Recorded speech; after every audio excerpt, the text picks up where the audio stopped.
Hello friends, welcome back to my channel. मैं अपना channel captain शताब्दी चैटर्जी में आप सबको और एक बार स्वागत करती हूँ। अभी तक जिस किसी ने भी इस चैनल को सब्सक्राइब नहीं किया है जल्दी से कर लीजिए, क्योंकि जब भी मैं कोई नया वीडियो बनाऊँ उसका नोटिफिकेशन तुरंत अब तक पहुँचे। और पास में जो बेल आइकन है उसमें ऑल टाइप ज़रूर प्रेस करिएगा, तो ही ये फैसिलिटी घर बैठे आपको मिलेगा। एंड सबसे बड़ी बात है, ये फैसिलिटी टोटली फ्री है।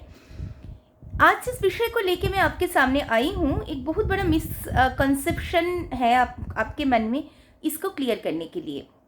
देखिए, एयर इंडिया का जो चल रहा है, मतलब after hand over to Tata group, Tata Sons, Air India में कुछ चेंजेस, माने एयर इंडिया रिक्रूटमेंट प्रोसेस है, इसमें कुछ चेंजेस हो रहा है। जब एयर इंडिया टाटा के हाथ में नहीं था उसके कंपेरेटिवली, तो इसीलिए आपको करना क्या है, इस सबसे पहले आपको समझना है कि चेंजेस क्या है।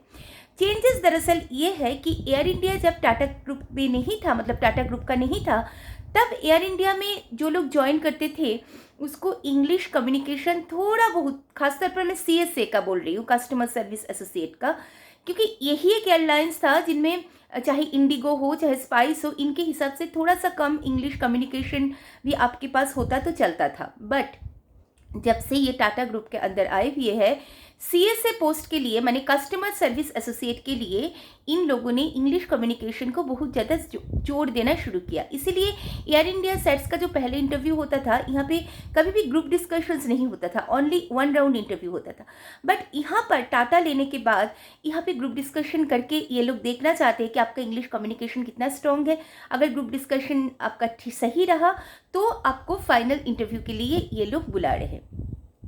Now the question is that, यहाँ पे एक क्वेश्चन आ रहा है, ये लोग खुद ही, मतलब जो भी कैंडिडेट वहाँ पे रह रहे हैं या फिर जिनका इंग्लिश कम्युनिकेशन उतना अच्छा नहीं है, उनके साथ ये खुद ही इस विषय को लेके उसी टाइम में डिस्कशन कर ले रहे हैं। वो ये है कि आपका इंग्लिश कम्युनिकेशन CSA लेवल के लिए नहीं है। डेफिनेटली CSA लेवल आपको समझ आ ही रहा होगा, you have to handle the foreign guest, foreign customers, English बोलने वाला चाहिए। अगर आप कुछ गलती करेंगे तो एयर इंडिया का बदनामी होगा कि यहाँ का स्टाफ को कम्युनिकेशन करना नहीं आता। तो इसीलिए वो आपको ये ऑफर दे रहे हैं कि आपको हम रैम्प में दे सकते हैं। अगर आप इंटरेस्टेड है रैम्प ज्वाइन करने के लिए तो आप कर सकते हैं।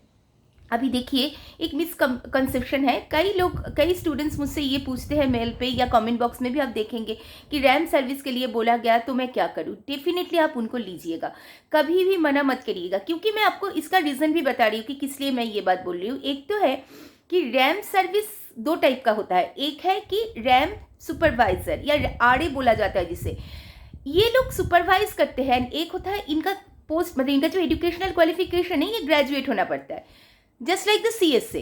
बट और जो है जैसे 10th लेवल का है, या फिर अभी तो ग्रेजुएट भी मांग रहा है एयर इंडिया ने। दूसरा जो टाइप का होता है वो है रैम सर्विस एसोसिएट, जो मतलब उनको हेल्प करते हैं ये काम करने में। अभी क्वेश्चन ये है कि क्या मैं अगर आज रैम्प पे ज्वाइन करूँ, तो अगर मेरा इच्छा है कि CSA ज्वाइन करने के लिए, क्या मैं हो नहीं सकता? डेफिनेटली आप कर पाएंगे। हर साल एयर इंडिया का इंटरनल प्रमोशन का एग्जामिनेशन होता है, वहाँ पे अगर आप क्लियर कर लेंगे तो डेफिनेटली आप CSA में जा सकते हैं। CSA के लिए जाने के लिए देखिए, रैम्प हो चाहे सिक्योरिटी ऑफिसर हो चाहे कार्गो सुपरवाइजर हो या CSA हो, चारों पोस्ट के लिए ही आपको ग्रेजुएशन चाहिए। एजुकेशनल क्वालिफिकेशन में कोई अंतर नहीं है, ना तो सैलरी में बहुत कुछ अंतर है। ओनली अंतर ये है कि आप अगर कस्टमर सर्विस एसोसिएट के पोस्ट में जाना चाहते हैं तो आपका इंग्लिश कम्युनिकेशन बहुत अच्छा होना चाहिए, क्योंकि आपके सामने जो कस्टमर्स आएंगे उनके साथ आपको कम्युनिकेशन में बात करना पड़ेगा इंग्लिश में। And definitely air India handle करता है maximum foreign passengers, because international flights भी है। तो इसीलिए अगर आप कॉन्फिडेंट नहीं होंगे आपका इंग्लिश कम्युनिकेशन के ऊपर, तो they are giving you a chance, they are giving an opportunity कि भाई आप यहाँ पे आओ, यहाँ पे काम करो, काम करते हुए सीखो।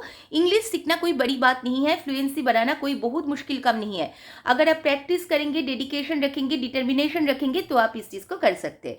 तो मेरा सलाह ये है कि अगर आप एयर इंडिया का इंटरव्यू में जाने के बाद आपको ये लोग ये बोले कि आपका इंग्लिश कम्युनिकेशन उतना अच्छा नहीं है, तो हम आपको तो CSA के लिए अभी रख नहीं पाएंगे, बट हम आपको रैम के लिए रख पाएंगे, या रैम का जिस दिन इंटरव्यू होगा हम उस दिन आपको बुलाएंगे, तो definitely don't miss the opportunity.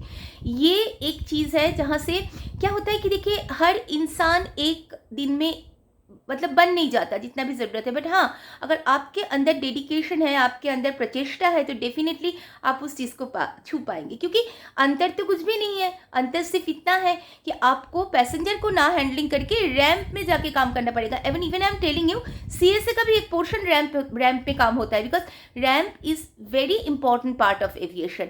And एक एयरपोर्ट ऑपरेशन या एयरलाइंस ऑपरेशन के लिए रैंप सबसे ज़्यादा इंपॉर्टेंट काम है। तो इस पोस्ट में आप डेफिनेटली मना मत करिएगा, इसको आप मतलब एक्सेप्ट करिएगा। तो आज के लिए मैं ये सोच रही हूँ कि आपको समझ आ गया होगा, क्योंकि एक छोटे से वीडियो के थ्रू भी मैं आपको समझाती हूँ तो ही आप समझते हैं। बहुत ज़्यादा लंबा वीडियो हो जाता है तो मे बी आप बीच में छोड़ देते हैं, तो जो आपका कोई भी काम का नहीं आता। तो चलिए आज के लिए बस इतना ही। मैं फिर आऊँगी एक नए सब्जेक्ट के साथ। अगर आपको कुछ बोलना है आप मुझे कमेंट बॉक्स में लिख सकते हैं and definitely I will reply. तो चलिए आज के लिए बस इतना ही, तब तक के लिए बाय बाय।